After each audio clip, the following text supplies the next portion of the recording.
चॅनलवरती मी नमो शेतकरी योजनेसंदर्भातील एक व्हिडिओ पोस्ट केला होता, ज्या व्हिडिओमध्ये सांगितलं होतं की 1 जुलै 2026 ला कृषी दिन मोठ्या थाटामाटात साजरा होणार आहे आणि या कृषी दिनाला 23, 24, 25 आणि 26 या 3 वर्षातील ज्या शेतकऱ्यांनी नाविन्यपूर्ण काम केलं अशा शेतकऱ्यांना गौरवित करण्यात येणार आहे, पुरस्काराने गौरवित करण्यात येणार आहे।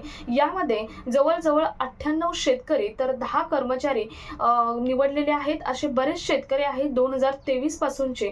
या शेतकऱ्यांना मोठ्या गौरवाने पुरस्कृत करण्यात येणार आहे। परंतु प्रत्येक शेतकऱ्याची एक अपेक्षा होती की या दिवशी कृषी दिना दिवशी नमो शेतकरी योजनेचा जो हप्ता आहे तो हप्ता शेतकऱ्यांच्या खात्यामध्ये जमा होणार। परंतु आता शेतकऱ्यांची प्रतीक्षा ही संपलेली आहे, कारण नमो शेतकरी योजनेचा हप्ता हा 1 तारखेला जमा होणार नाही। कारण जर 1 तारखेला जमा होणार असता तर शेतकऱ्यांना अगोदर 3 ते 4 दिवस जो शासन निर्णय जाहीर केला जातो तो शासन निर्णयही जाहीर केला नाही, शिवाय निधी मंजूर करावा लागतो, तो निधी सुद्धा मंजूर केलेला नाही। त्यामुळे नमो शेतकरी योजनेचा हप्ता हा उद्या जमा होणार नाही। प्रत्येक शेतकऱ्याकडून या निर्णयाचा जाहीर निषेध केला जात आहे।